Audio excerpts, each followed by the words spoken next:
Bom, continuando, então, pessoal, os processos de racionalização, vamos ter agora, nesta parte, o segundo e o terceiro caso de racionalização. Falamos no vídeo anterior sobre a racionalização quando o denominador é uma raiz quadrada. Quando o denominador for uma raiz de índice maior do que 2, for um índice 3, 4, 5, 6 ou mais que isso, certo? Bom, vamos começar com o seguinte exemplo. 7 que divide a raiz cúbica de 4. Notem que o expoente do 4 é 1. Então, como queremos extrair a raiz do denominador, a gente vai multiplicar também por uma raiz cúbica. Ou seja, o índice que a gente vai usar para multiplicar é sempre igual ao índice que você tem na questão dada. E vejam que no radicando nós escrevemos 4 ao quadrado. Por que 4 ao quadrado? Esse expoente 2 sai da diferença entre o índice 3 dado e o expoente do 4, que era 1. Então, 3 menos 1, 2 vai ser o expoente. De maneira que, ao fazer essa multiplicação, teremos 7 raiz cúbica de 4 e raiz cúbica de 4 vezes 4 ao quadrado, que vai dar raiz cúbica de 4 ao cubo. E aí posso simplificar o 3 do índice com o 3 do expoente. Então, o numerador permaneceu, 7 raiz cúbica de A, e o denominador ficou 4. Ou seja, a gente sempre vai multiplicar por uma raiz que tem o mesmo índice, e o expoente que a gente vai colocar vai ser o número que será a diferença entre o índice dado e o expoente que foi dado. Por exemplo, aqui nós temos n sobre m raiz quarta de x ao cubo. A gente tem que multiplicar por outra raiz quarta. E o expoente do x vai ser a diferença entre o índice 4 e o expoente 3. Ou seja, o expoente do x vai ser 1. Por isso que a gente multiplicou por raiz quarta de x, expoente 1, que não precisa ser escrito. E no denominador também pela raiz quarta de x, expoente 1.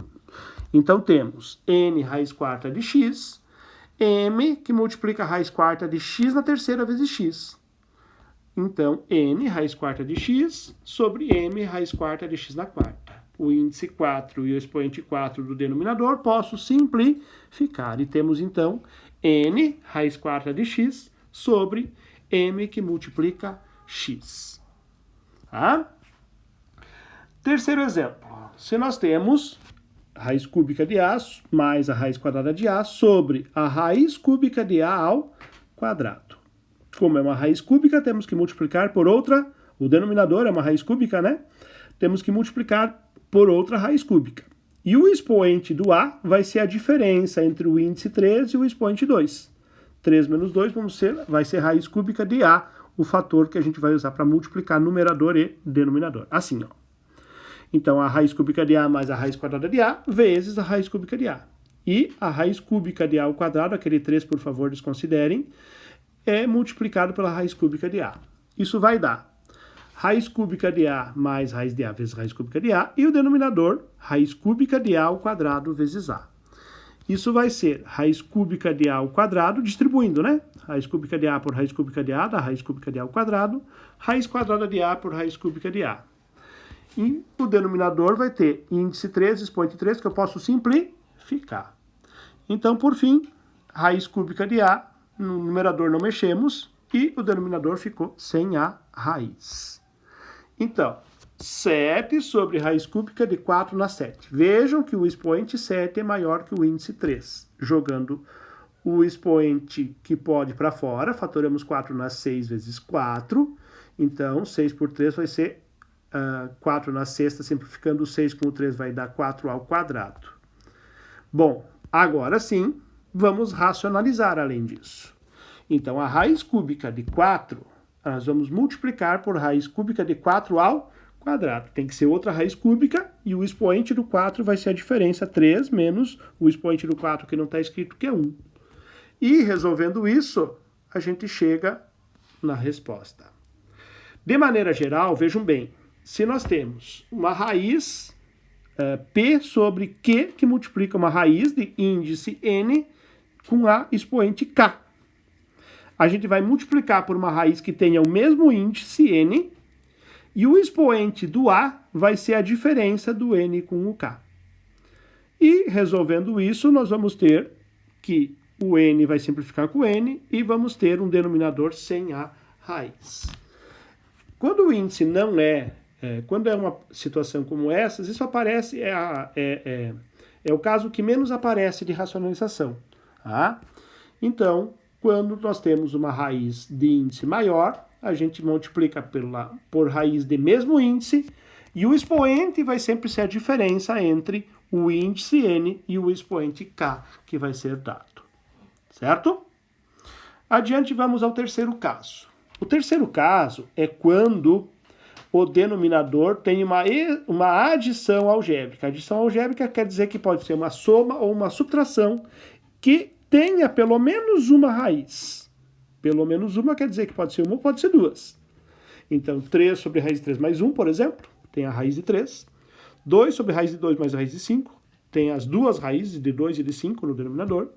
E raiz de 6 sobre 4 menos raiz de 5 tem a raiz de 5 do denominador. Para resolver isso, a gente vai usar a questão de produto da soma pela diferença de dois termos. Né? Quando se estudaram os produtos notáveis, chegaram à conclusão que o produto da soma pela diferença de dois termos vai dar sempre o quadrado do primeiro menos o quadrado do segundo. Ora, se for uma raiz elevada ao quadrado, não vai mais ter raiz. Por isso que, sempre que o denominador tiver uma soma ou uma diferença, a gente multiplica pelos mesmos valores, só que com o sinal contrário. Por exemplo, se nós temos raiz de 2 mais 3, a gente vai multiplicar por raiz de 2 menos 3. Que aí vai fazer raiz de 2 ao quadrado 2, menos 3 ao quadrado 9, e isso vai dar 2 menos 9, que é menos 7. Se nós temos raiz de 7 menos raiz de 3, a gente vai multiplicar por raiz de 7 mais raiz de 3. Desculpa que ficou errado. Isso vai dar raiz de 7 ao quadrado, que é 7, menos raiz de 3 ao quadrado, que é 3. 4 menos raiz de 11, é uma subtração. Multiplica por 4 mais raiz de 11. Isso vai dar 4 ao quadrado menos raiz de 11 ao quadrado, 16 menos 11, 5. Tá? Olha esses dois exemplos resolvidos. Então, se eu tenho a fração 2 sobre raiz de 2 mais raiz de 5, o que acontece? Neste caso, a gente vai pegar esse 2 sobre raiz de 2 mais raiz de 5 e vai multiplicar pelos mesmos termos do denominador, o raiz de 2 e a raiz de 5, só que com a operação contrária. Se é mais, vai ser menos. Então, multiplicamos numerador e denominador por raiz de 2 menos raiz de 5. Vejam que 2 multiplica a raiz de 2 menos raiz de 5. E o quadrado do primeiro, raiz de 2 ao quadrado, menos o quadrado do segundo, a raiz de 5 ao quadrado. Índice 2, expoente 2, simplifica. E o numerador distribuiu 2 que multiplica a raiz de 2, menos 2 que multiplica a raiz de 5. O denominador ficou com 2 menos 5, que é menos 3. Vejam que o menos nessa primeira opção de resposta está para a fração, certo? A gente também podia ter distribuído menos 2 raiz de 2, menos com menos, mais 2 raiz de 5. Ou ainda, jogar o 2 raiz de 5 na frente, menos 2 raiz de 2. Então, muito cuidado, tá? Cuidem muito a questão de quando pode simplificar essas frações. Porque como é uma soma algébrica no numerador, todos os termos precisam ser simplificados. Cuidem bastante, por favor. Segundo exemplo, se nós temos raiz de 6 dividido por 4 menos raiz de 5, vejam que o denominador tem uma diferença. Ele tem 4 menos a raiz de 5. Quando tem uma diferença, a gente vai multiplicar pela soma dos mesmos termos, Então, vai multiplicar por 4 mais raiz de 5. Então, a raiz de 6 vai multiplicar o 4 mais raiz de 5. E no denominador, vai fazer quadrado do primeiro, 4 ao quadrado, menos quadrado do segundo, raiz de 5 ao quadrado. 4 ao quadrado é 16. Raiz de 5 simplifica com o expoente, o índice 2 com o expoente 2, vai sobrar 5. E 16 menos 5 dá 11 no denominador. No numerador, a gente só fez a distributiva. Raiz de 6 por 4 e raiz de 6 por raiz de 5, que dá raiz de 30. Portanto, 4 raiz de 6 mais raiz de 30 sobre 11, tá? Então, cuidem bastante, né? Vejam que o 4, né? Essa fração não tem como ser simplificada, então fica assim essa resposta, tá? Então, a ideia é que quando o denominador tem uma soma, multiplica pela diferença dos mesmos valores. Quando o denominador tem uma diferença, a gente multiplica pela soma dos mesmos valores. Claro que essa soma e essa diferença precisam ter uma raiz, né? E aí, então, esse é o procedimento para deixar racional, tá?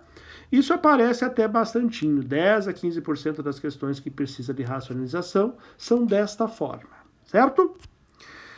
Espero que tenham entendido os processos, tá? Sugiro que vocês deem mais uma lida aí nessa parte que eu expliquei, tá? Lá no livro de vocês, nessas páginas 52 e 53. E aí respondam o exercício da página 54, pode ser no caderno também. E aí, por favor, postem as respostas no Marista Virtual para mim analisar o que vocês conseguiram, certo? Por enquanto, obrigado. Em seguida, seguimos com transformação da raiz numa potência de expoente fracionário. Até já!